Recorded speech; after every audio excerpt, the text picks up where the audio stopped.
Hello everyone, in today's video I'm going to show you how to fix enable to enable Bitcoin message on Cash App. So first open your Cash App on your phone and log in into your account.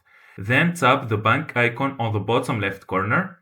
Next, scroll down a little bit until you see Bitcoin Learn and Invest. Then tap Start. After that, click on Buy Bitcoin and choose an amount. For example, you can select just $1.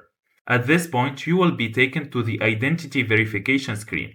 This error usually happens because your identity is not fully verified. If this screen doesn't appear automatically to you, no problem. You can go back and just click on your profile icon here on the top right corner.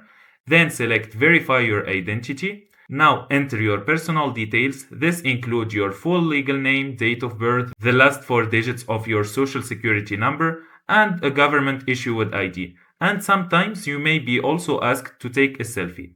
Finally, once the verification is complete, Bitcoin feature should be working normally. If you find this video helpful, don't forget to like and subscribe in the channel. Thank you for watching.